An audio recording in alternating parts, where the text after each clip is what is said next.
All right, hello everyone. Welcome to week 2 of our Math 2414 weekly reviews. So this week we're going to go ahead and cover integration by parts and trig integrals. So let's go ahead and get started and jump into integration by parts. So back very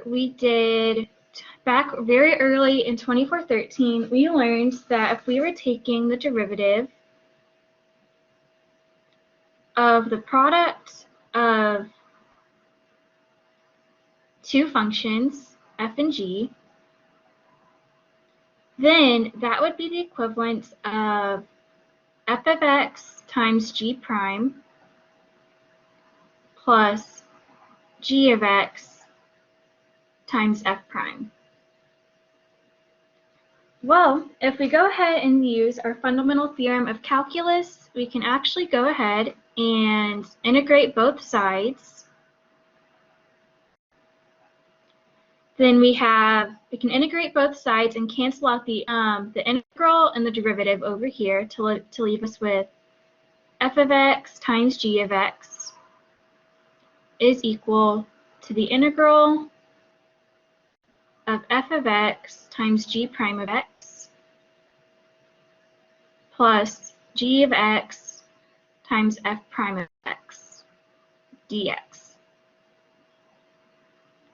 Well, what we can do is we can actually break this into two separate integrals to give us just f and g prime in one, and then g and f prime in the other.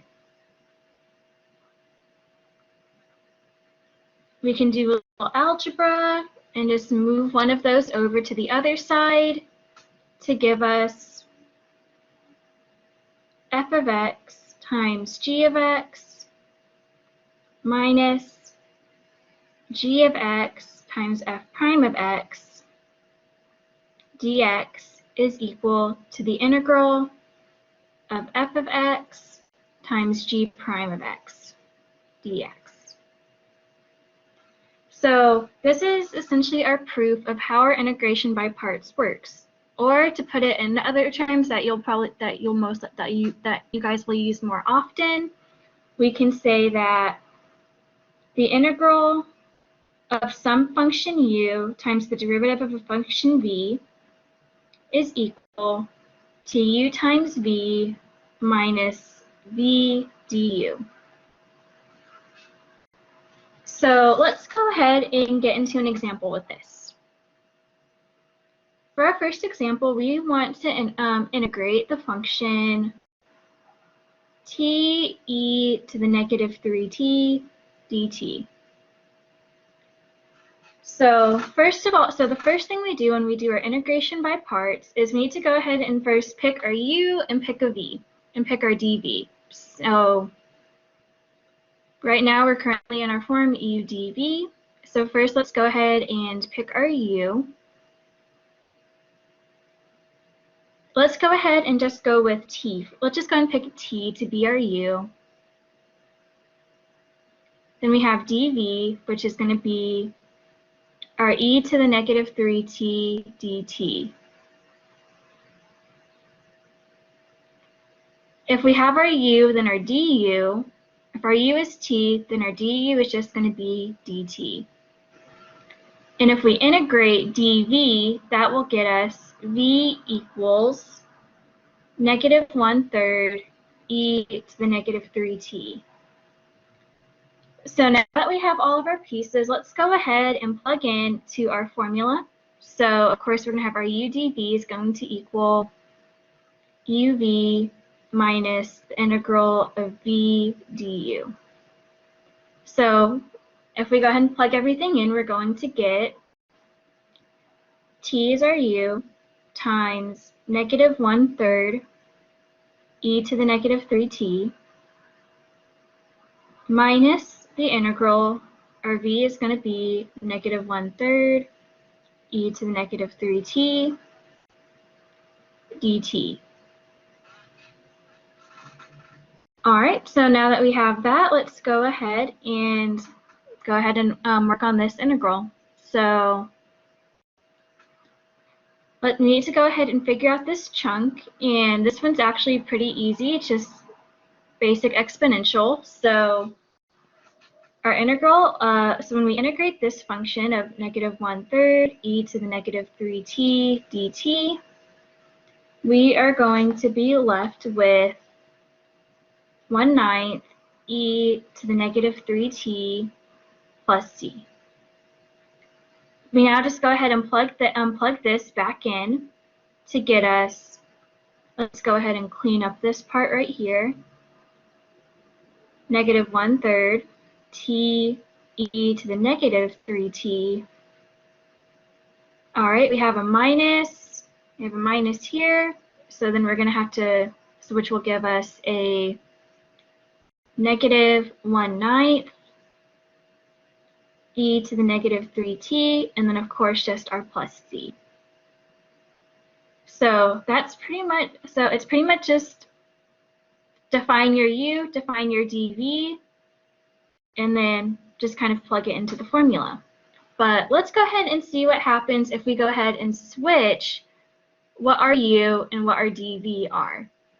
So we're still going to go ahead and do the integral of t e to the -3t.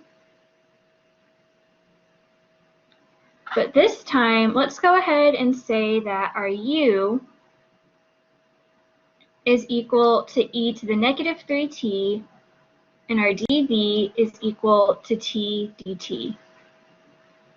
Well, if we go ahead and derive u to get us our du, we're going to get -3e to the -3t. If we integrate t dt, that will give us 1/2 t squared. So now let's go ahead and start plugging this in. We're going to go ahead and say that our u, so we have our uv, it's going to be 1/2 t squared e to the -3t minus the integral of -3/2 t squared e to the -3t dt. Well, if we do this, we're going to have to do integration by parts again, which we can do that, but if we do this, we're going to kind of essentially end up keep getting in a loop of getting e to the -3t. Eventually it'll cancel out, but the thing is, that's going to be a lot more trouble than it's worth. That's going to be too much algebra, it's more trouble than it's worth. So in order to make it easier to figure out what to use for our u and our v, we have our little acronym LIATE. So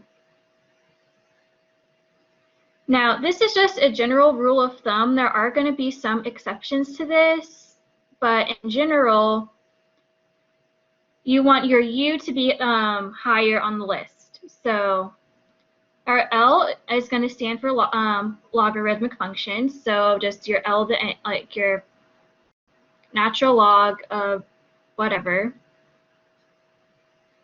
Your I is going to stand for inverse trig.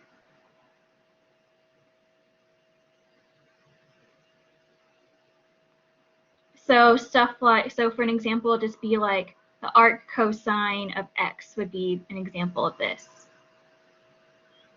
Your A is going to be algebraic.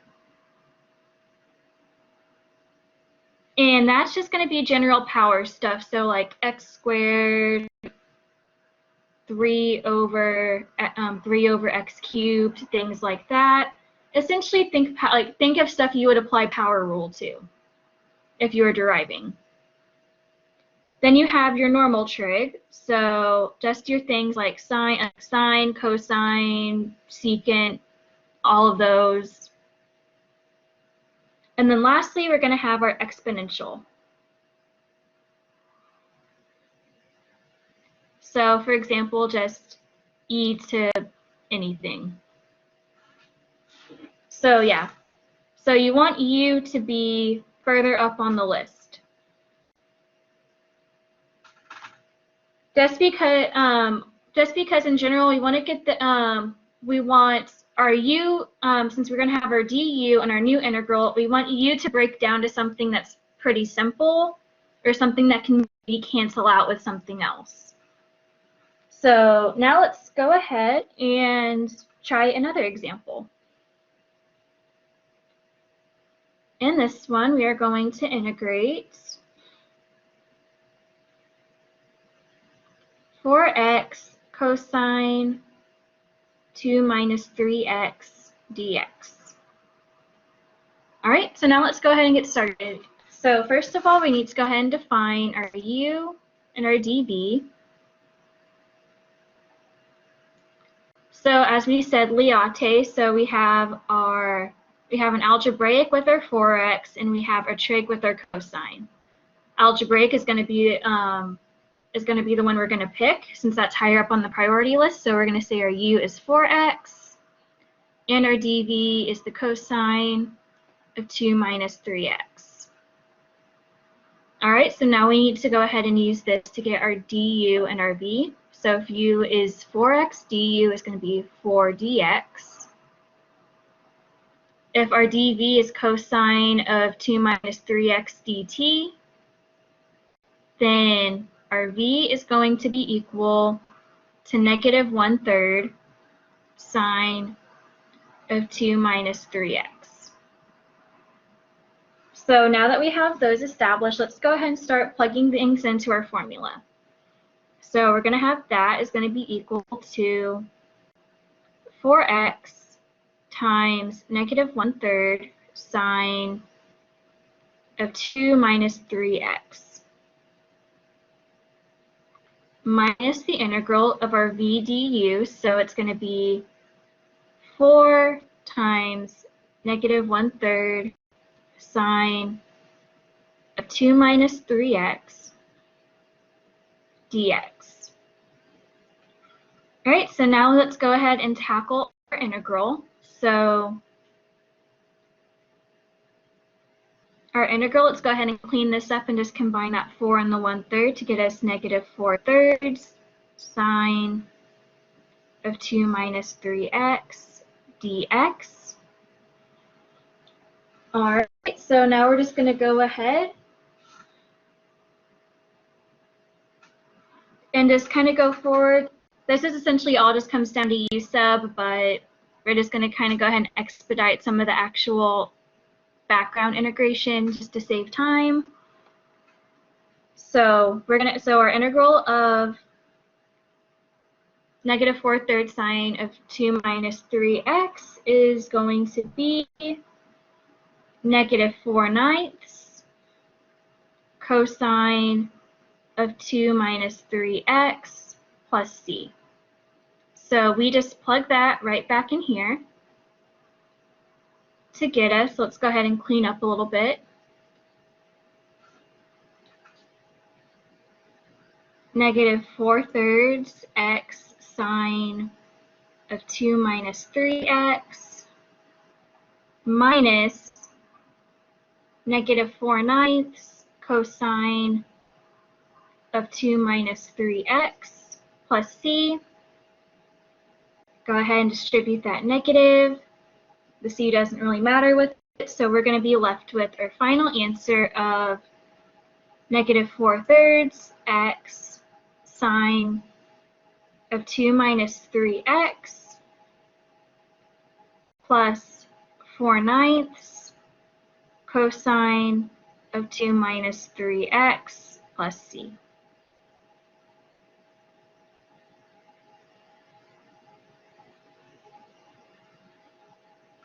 All right, so now let's go ahead and try another one that may be a little bit harder. Let's go ahead and try the integral of x squared cosine of x.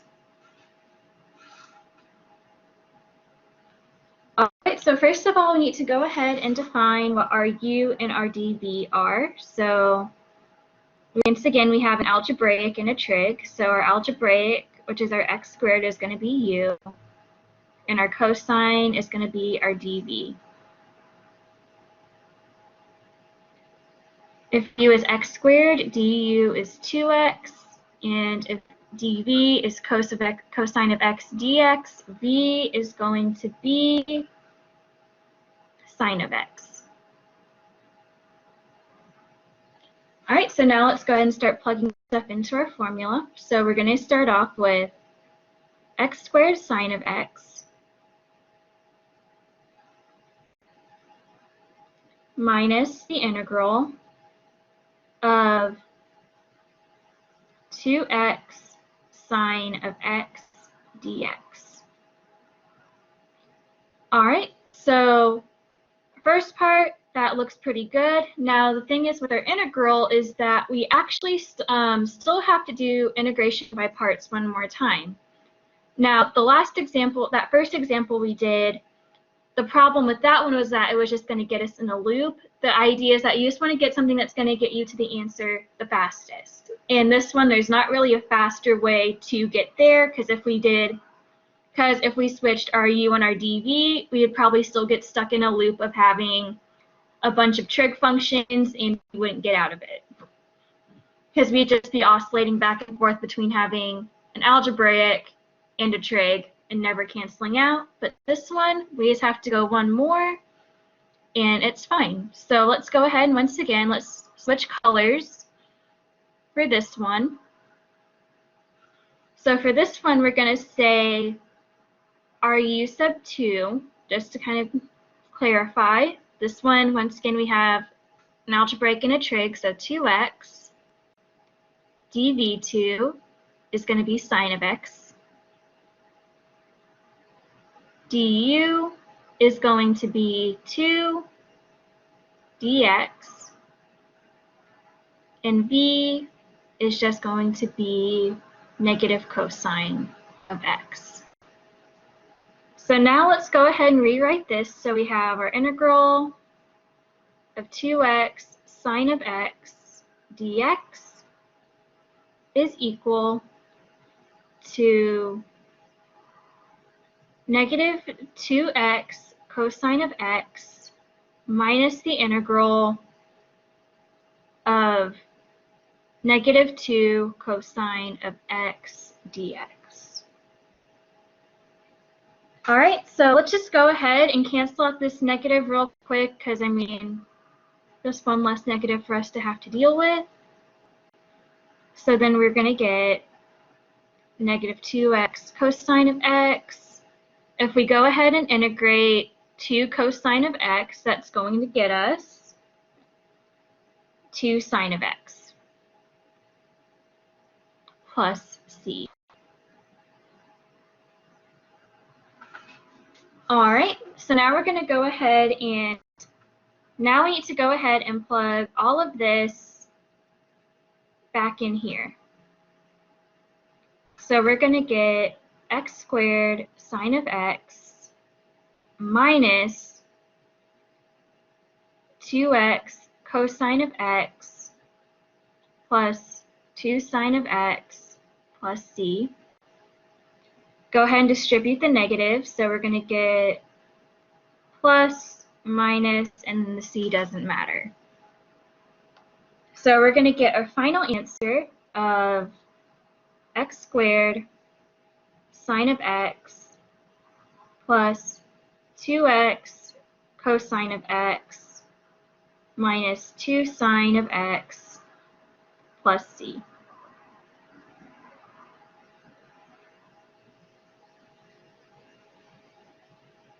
And that will be our final answer. So yeah, some of these, so yeah, like I said, you may have some examples to where you may have to do it 2, maybe even 3 times, but usually if you're kind of getting, if you do it and you start seeing weird patterns to where you're kind of stuck in a loop, that may be a signal to go ahead and maybe switch over, but if it looks like you can get out of it pretty quickly, you should be fine.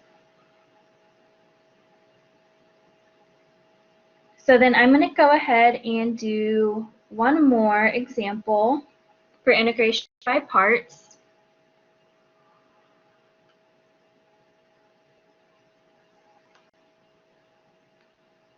Wait. Yeah, I just have one more example in my notes for here. So in this example, we are going to integrate the natural log of the square root of x dx. All right, so first thing we need to do, first of all, there's two things here. First of all, that we need to notice is that we kind of have a composite function, which isn't really something that we normally work with. It pops up in integration by parts, but we're also not really in a form to where we can do u sub, so we're going to have to pay attention to that. And also, we only have one function and not two. So to go ahead and take care of the composite function, this one's pretty easy because what we can do is we can actually use our log rules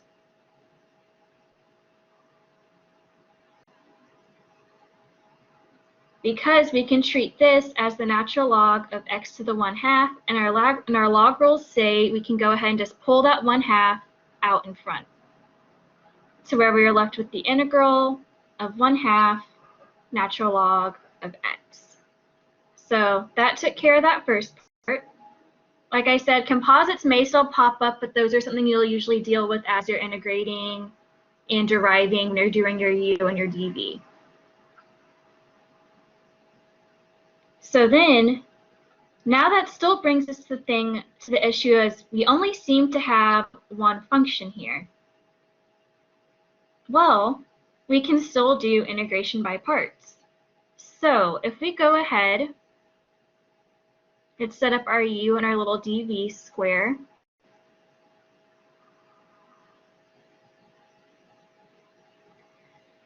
What we can do is we can actually think about we can actually think of this as saying we have, this is all multiplied times 1.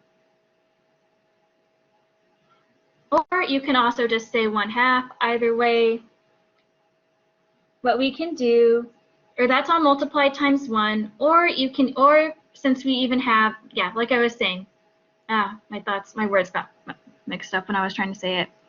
Or we can also treat just this constant out in front as an algebraic function, because what we can do is we can actually say that our u is going to be just our plain natural log of x, and our dv is going to be just going to be 1/2 dx. Now, if that 1/2 constant wasn't out in front, what we would do is we just go ahead and just say that's a 1.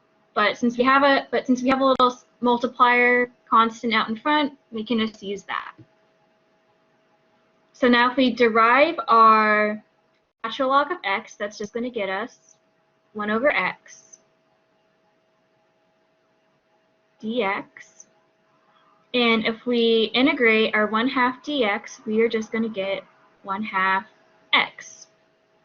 So now we just have to go ahead and just start plugging it in to our formula. So our uv is going to get us 1/2 x natural log of x minus the integral of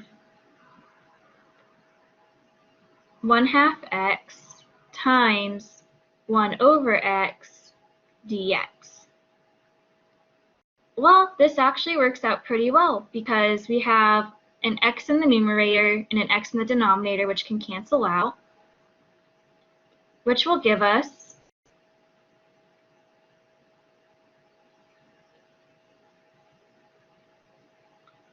an integral of just 1/2 dx. That's really easy to go ahead and integrate. So we're going to be left with our 1/2 x ln of x. If we integrate 1/2, we're just going to get 1/2 x plus c, and we are done. So that's really all I have for now on integration by parts. If I may go back and see if I can find some other problems at the end, but for now, let's just go ahead and move on to our trig integrals. So trig integrals, so this section is actually not to be confused with trig substitution. Trig substitution y'all will probably be doing within the next week, but trig integrals are usually much simpler than trig sub. So essentially, when we think of trig integrals,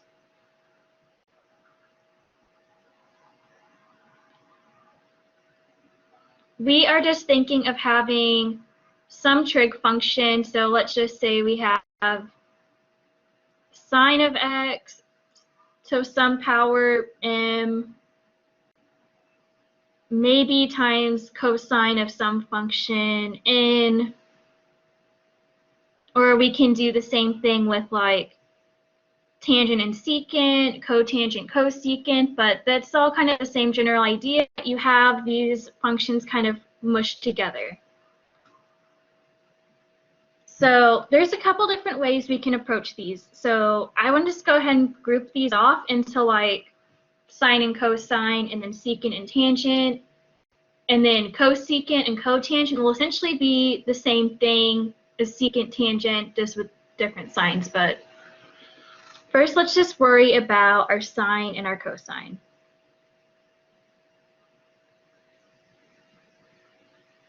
So let's go ahead and start off actually with an example.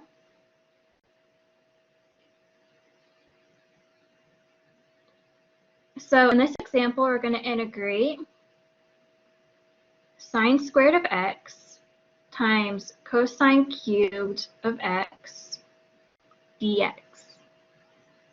So looking at this, you could say we could do integration by parts, but we can also think about the fact that we can also use other algebraic ideas to our advantage. So what we can actually do, let's go ahead and rewrite cosine cubed as saying that we have cosine squared times cosine.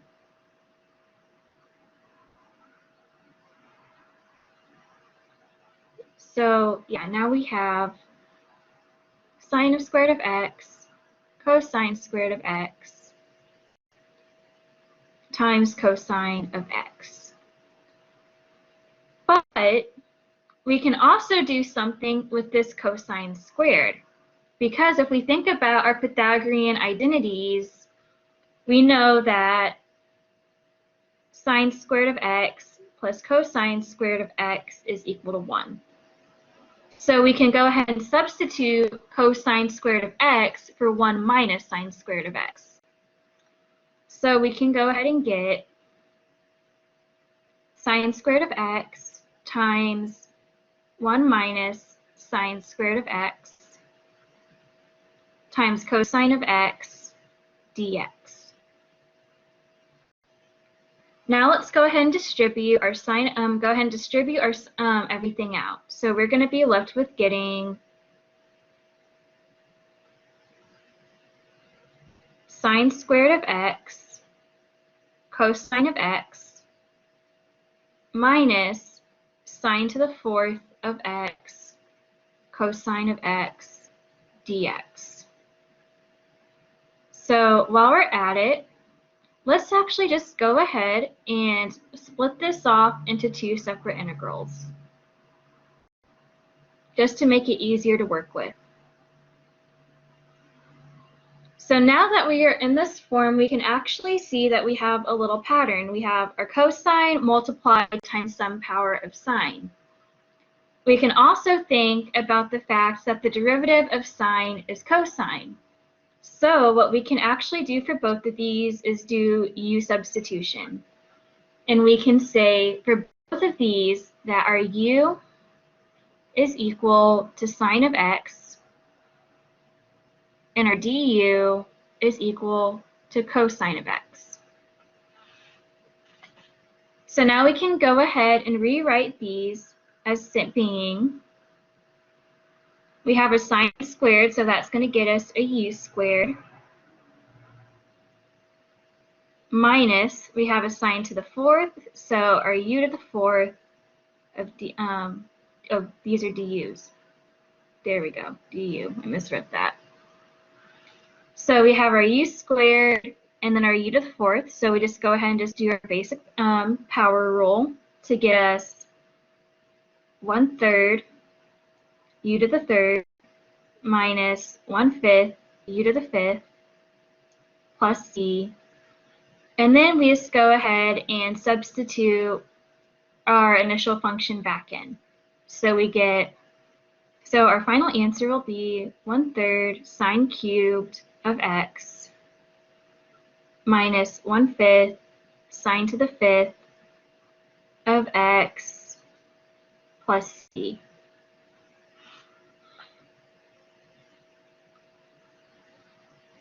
So that actually was not as bad as it looked. So like I said, we could have tried to do integration by parts, but that likely would have actually been more work than this, since this is essentially just kind of basic algebraic manipulation to get to u sub. So this kind of brings us to like a little general rule of thumb of how to go ahead and solve these. So if you have the form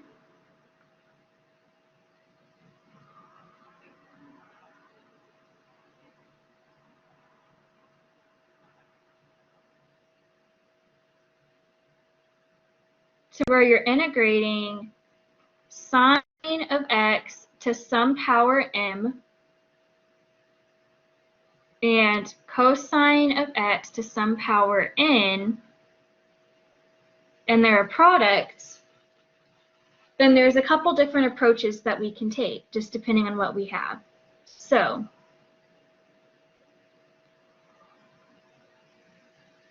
if m is even and n is odd, what we can do is we can go ahead and factor out just a single cosine of x. Then we can go ahead and use the formula cosine squared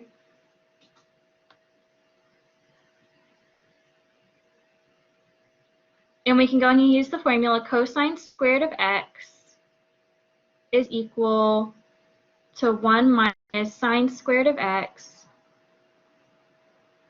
to convert cosine to sine. So essentially with this, we want everything in there to be in terms of sine or just a simple algebraic number. We want to get rid of all cosines except for that first one we factored out. And then we'll go ahead and just use a basic u sub to where our u is equal to sine of x.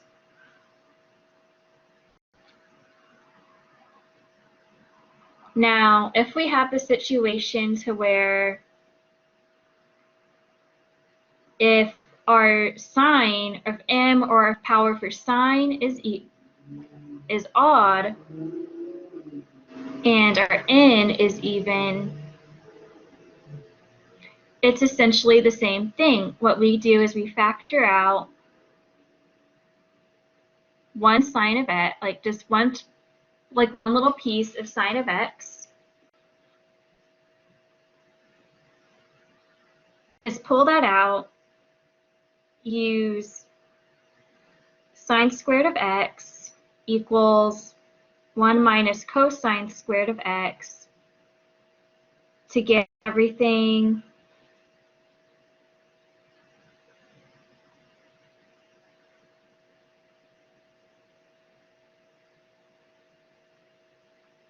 in terms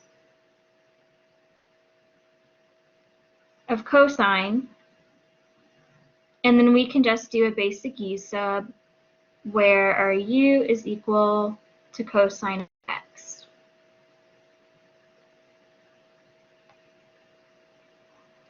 But we may have some instances to where we won't have one of these two ideas. We may have, sometimes we have situations to where we may be missing one, or we may have, or they may both be even. So if that's the case, then we have another way to solve it. So let's go ahead and do an example to kind of show what we mean. In here, let's go ahead and say we're trying to take the integral of cosine squared of theta, d theta. Well, we can't really integrate that as it is.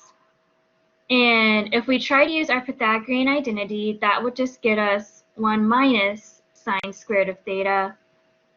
And we can't do that one either.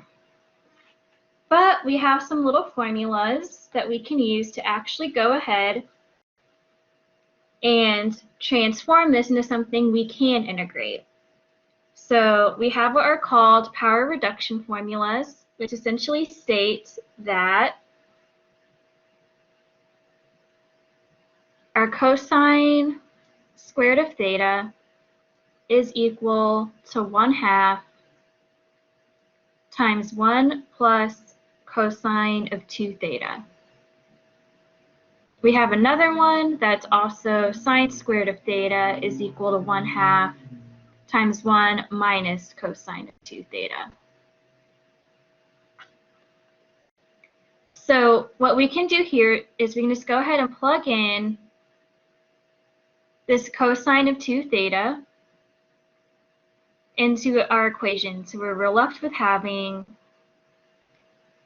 1/2 times 1 plus cosine of 2 theta d theta. Go ahead and distribute to get us 1/2 plus 1/2 cosine of 2 theta d theta. And now it's just a basic integration problem. If we integrate 1/2, we're getting 1/2 theta.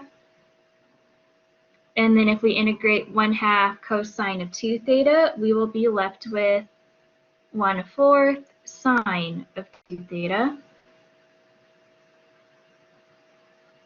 plus d. And it is just as simple as that.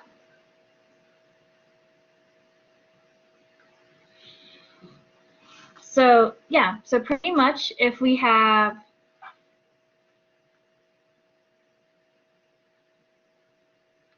essentially if we go back, if m and n are even,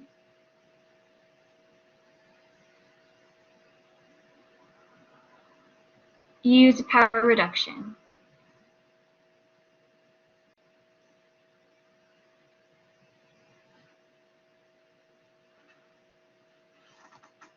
So now let's go ahead and move on to looking into tangent and secant problems. So in this one, let's go ahead and start off with another example. So in this one, we want to integrate our tangent of x in secant times secant cubed of x dx. Well, we can kind of look at this in a similar way that we did our sine and cosine problems. We have this secant of x, our secant cubed, so let's go ahead and play with that. And let's go ahead and factor that out into secant times secant squared of x.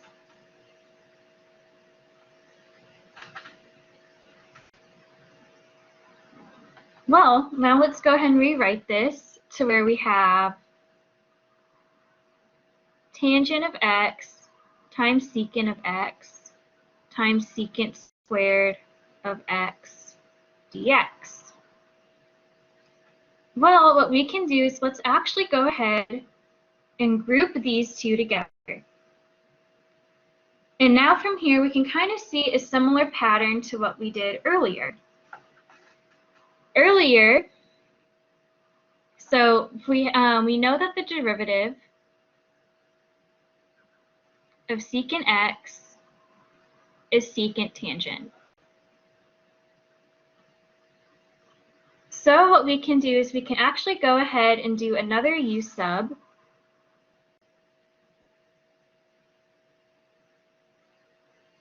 And let's say our u is going to be, our u is going to be secant of x, and our du is secant tangent.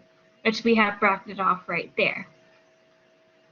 We can now go ahead and rewrite this in terms of u to where we get u squared du. If we integrate that, basic power rule, 1/3 u cubed plus c. And then we just go ahead and plug in our secant of x for u to where our final answer is left is 1/3 secant cubed of x plus c.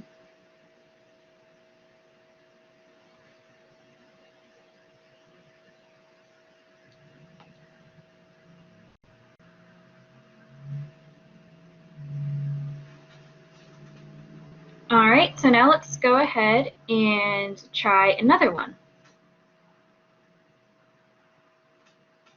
So in this one, we are going to go ahead and integrate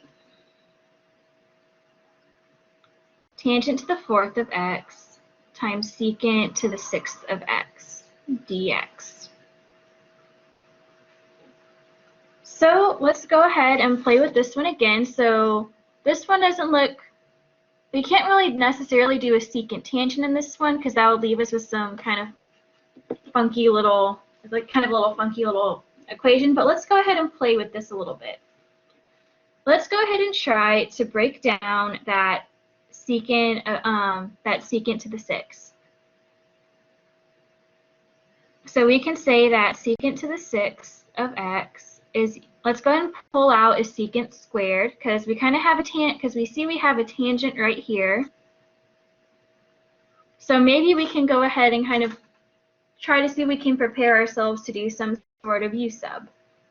So we can say that we have secant squared of x, and then we have a secant to the 4th, or what we can say is secant squared of x squared.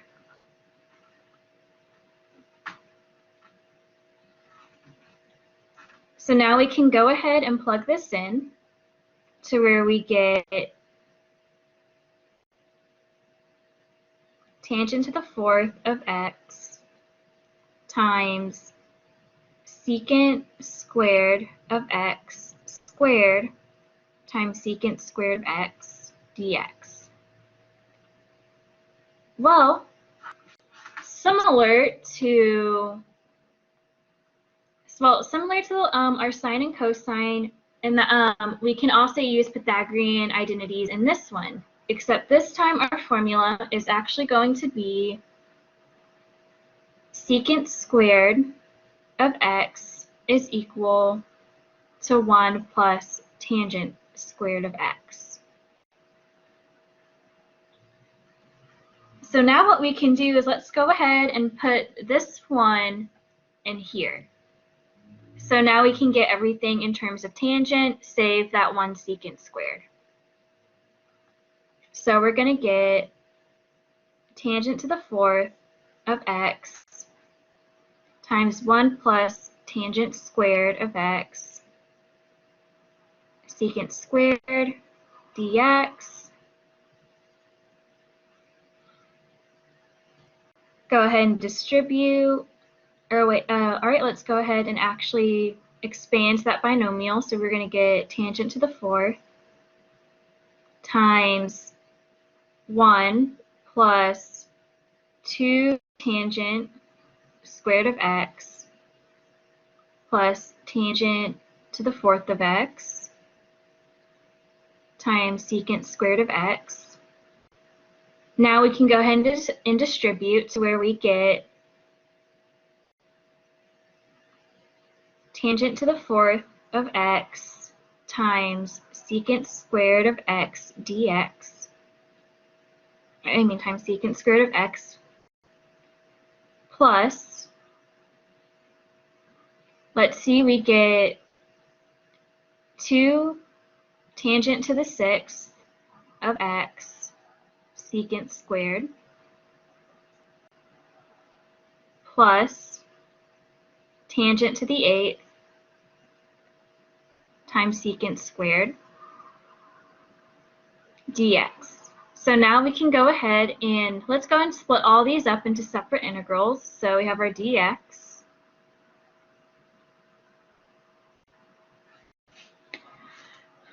And now we're in a very similar state to where we were earlier when we had our sine and cosine.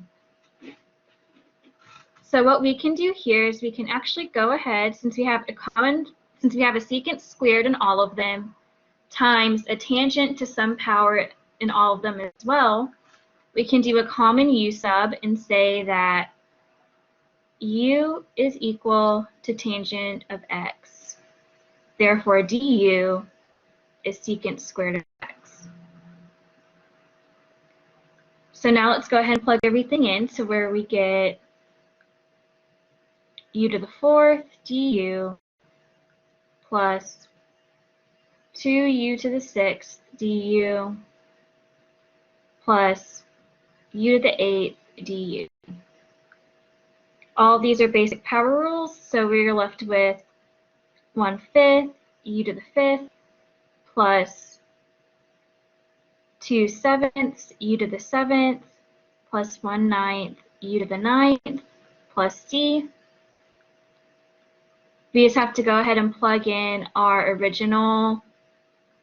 initial equations. So we are left with 1/5 tangent to the fifth of x plus 2/7 tangent to the seventh plus 1/9 tangent to the ninth plus c.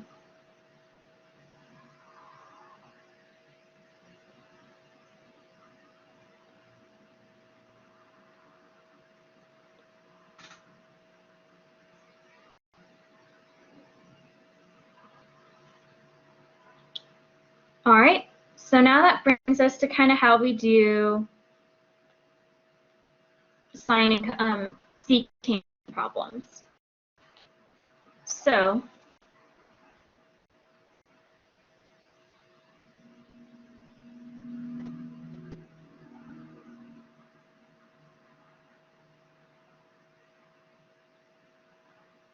when we have the form of a tangent to the power m times secant to the power n, we can say if m, or like our tangent function, is odd,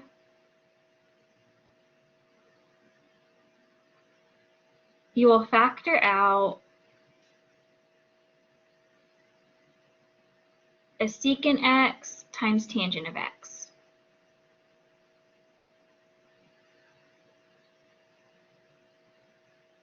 Turn everything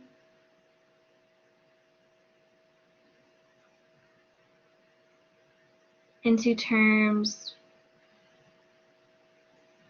of secant of x. So you would be saying that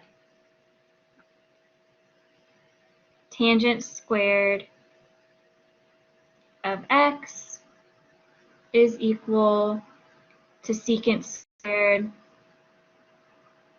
of x minus 1.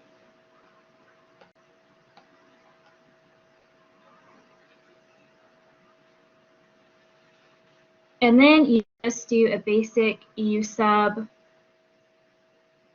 where u is our secant of x.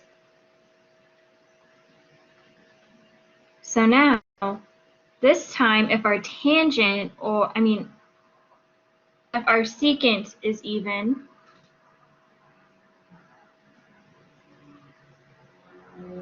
this time you would go ahead and factor out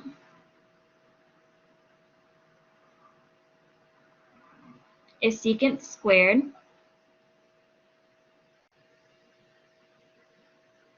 convert to terms of tangent,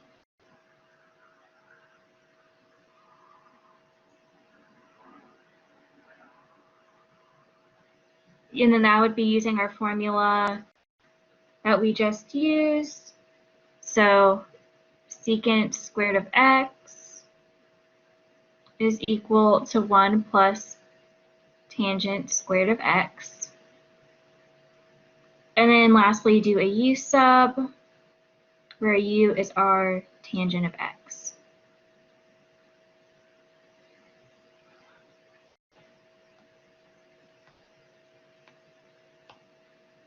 So now let's actually go ahead and play with something else that's a little different. So there are times where you may have some trig functions that you don't really necessarily know fully what to do with.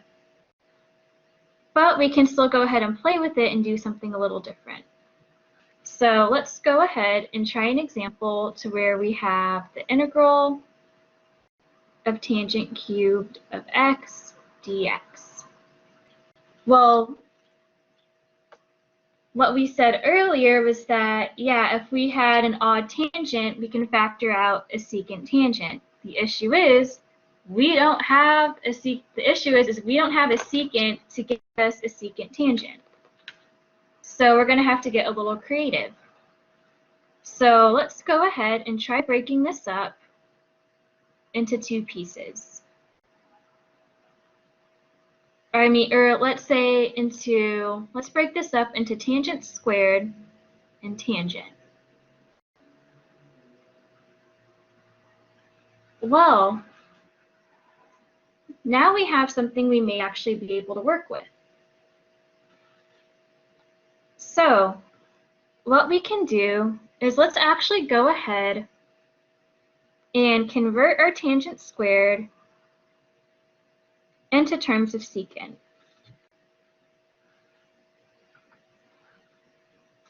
So as we said earlier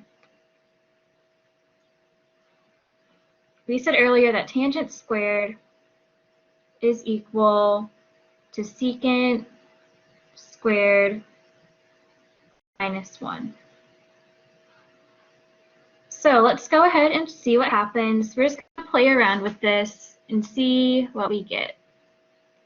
We're going to get secant squared of x minus 1 times tangent of x dx. So now let's go ahead and distribute and see what we have. We can go ahead and get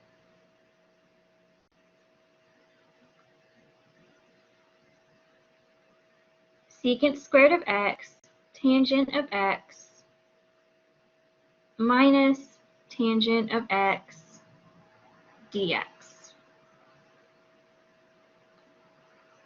Let's go ahead and actually break this down to two separate integrals again.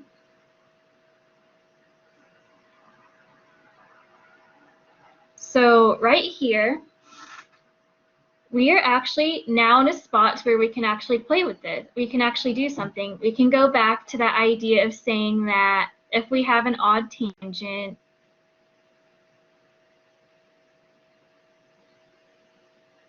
or well, if we have an even secant, better yet, right here we can see we have a tangent and a secant squared. So therefore, we can say that u is equal to tangent of x, and du is equal to secant squared of x dx. Now we can rewrite this piece and do a u sub to where we have u du,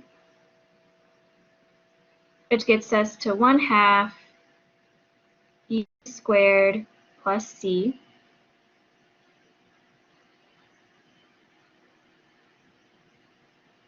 And then we can go ahead and just plug in our tangent to get us 1/2 tangent squared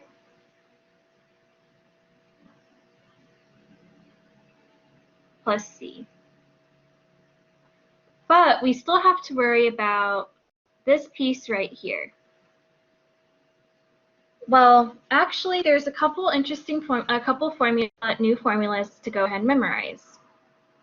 In here, we have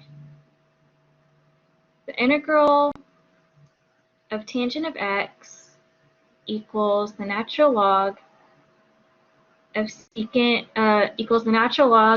of x plus c. So we can just go ahead and plug that straight in to get us 1/2 tangent squared of x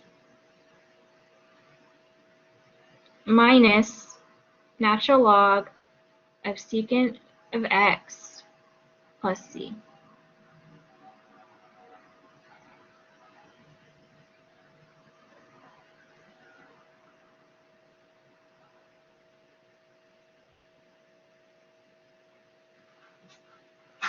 So yeah, on some of these, it's kind of like that cosine squared. Some of these you may have to get a little creative with them, but we can still usually figure out some sort of way to solve these.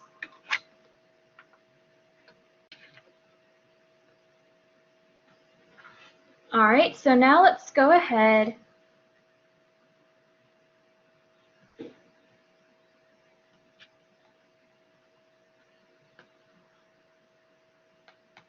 and try something else and try another one.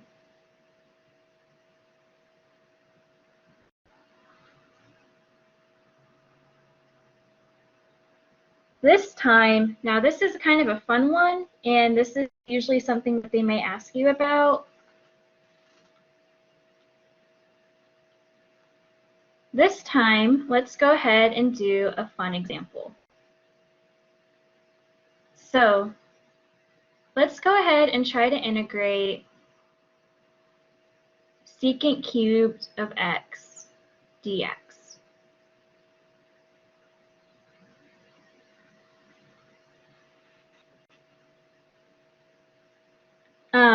So now let's just go and make a little side note right here, because let me see, actually, I'm going to make a little side note right here that our integral of just secant of x is equal to their natural log of secant x plus tangent of x. Yeah, and leave myself enough room.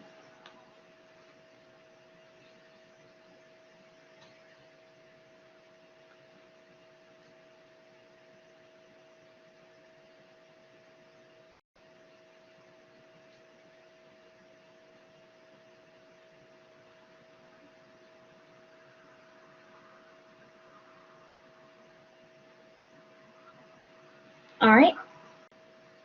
So now let's go ahead and play with this sum. So right here, we're not really in a great spot to do anything with this. So now let's go ahead, because this is actually a good one, because it shows a new way, a kind of a fun integral, and also it kind of combines a little bit of what we just did. So, like both of those subjects. So let's go ahead and actually break this up, sort of similar to how we did our last one, and say that we have secant of x times secant squared of x dx. All right, so now we have something we can maybe try to work with.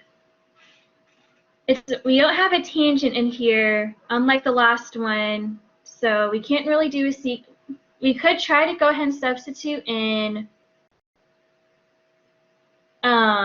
substitute secant squared in terms of tangent, but it kind of gets stuck doing that. So let's go ahead and actually try doing some integration by parts. So now this one's kind of interesting because we also have two trigs. Normally you have an algebraic, like normally in most cases we can usually do one or the other. This one's kind of interesting though because we can have two trigs. So whenever that happens, what we can do is we can actually go ahead and say, we can think about the one that's easier to integrate and have that one be our dv. So out of these two, secant squared is the easy one to integrate.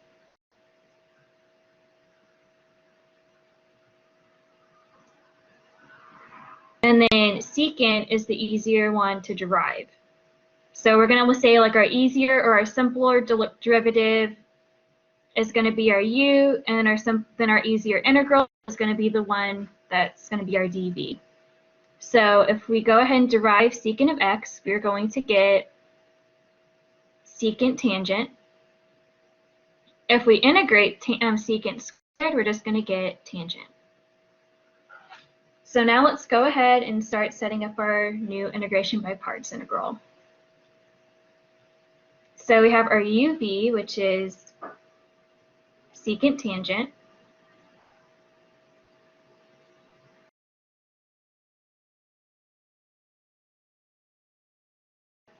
Okay, sorry about that weird gap. My browser like shut down in the middle of it. So if the editing's weird or the weird gaps, I'm sorry about that. So let me just go ahead. Let me just color over that and rewrite what I was about to write. So right there we have our secant tangent minus our integral of our v du. So it'd be tangent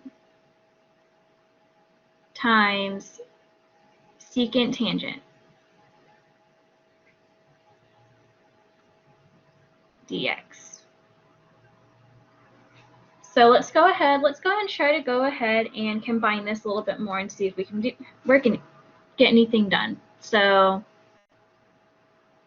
secant x tangent of x minus the integral of tangent squared secant of x dx.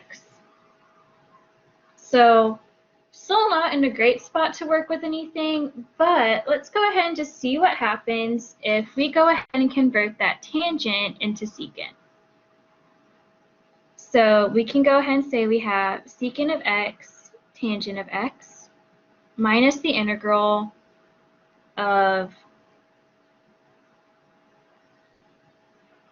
secant squared x minus 1 times secant of x dx. We can go ahead and distribute.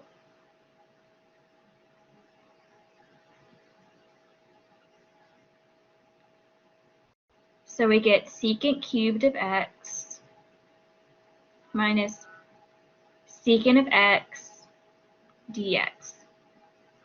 Well, that brings us to something kind of interesting. So we have a secant cubed here, we have a secant cubed here. So that actually doesn't mean we're in trouble. That's actually going to help us out quite a lot with this.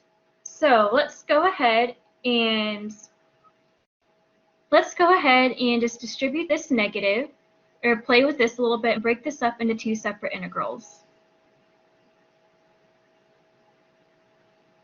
So we're going to go ahead and break this up and say that we're going to go ahead and get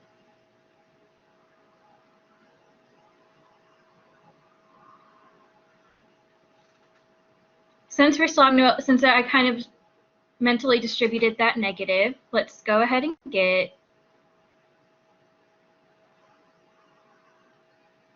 so we're going to get secant of x tangent of x minus secant cubed of x dx plus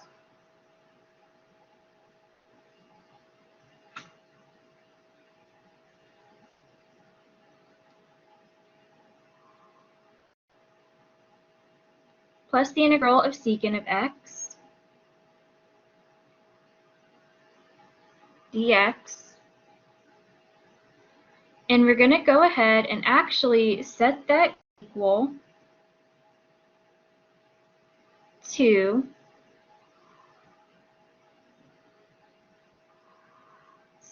set that initial part back equal to our secant cubed of x dx.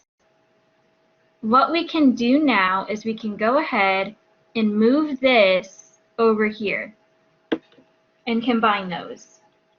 So where we get secant tangent, it's where we get secant of x tangent of x plus, let's go ahead and just substitute in our integral for secant of x, natural log of secant of x plus tangent of x equals 2 integral of secant cubed x dx. We can just go ahead and divide by 2 on both sides.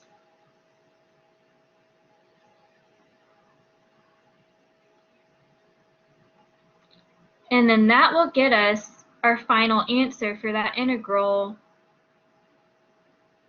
of secant cubed. So that's just a kind of another little interesting proof that we have. Like I said, it kind of combines both of our lessons that we had and also just kind of showed that neat little combining, like essentially where we get back to where we started and use that to our advantage. So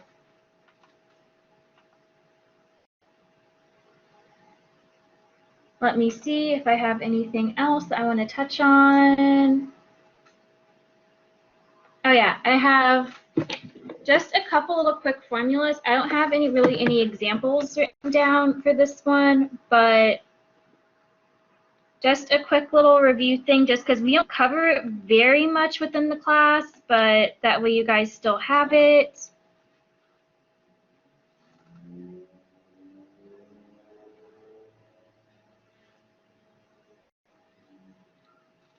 We actually have a few formulas that may be kind of helpful. So let's say if you are integrating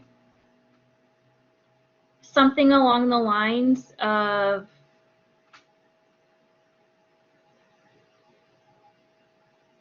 let's say we're going to integrate the function sine of like 3x times cosine of 5x. You can't really do that since we now have different arguments within our sine and cosine, so we can't do u sub, we can't do our normal trig substitution. There's actually a list of formulas that we can use to actually go ahead and convert. So if you have the format sine of some argument a times the cosine of some argument b, you can actually play with that to get you 1/2 times sine of a minus b plus sine of a plus b.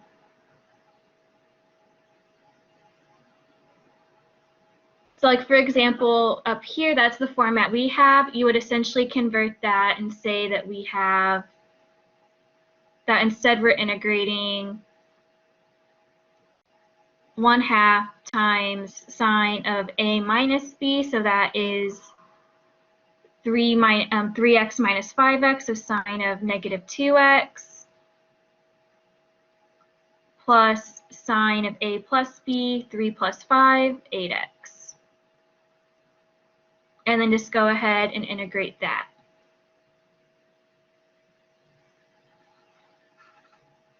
You can also sometimes get the situation where you have sine of some argument a times sine of some argument b.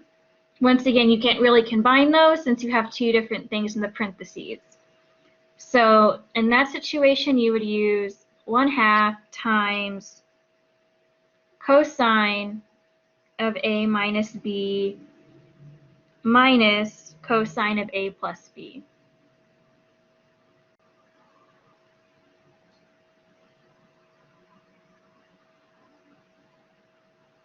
And then lastly, we have, if you are given cosine of some argument times cosine of a different argument, it'll be 1/2 times cosine of a minus b plus cosine of a plus b. I don't think they really test over this that much, but you may have some homework problems on this, or like it may pop up again later on in the semester. It's just kind of a good thing to keep in mind just in case it ever does come up. So that is all I have for today. So good luck on your future assignments, and I will see y'all next week.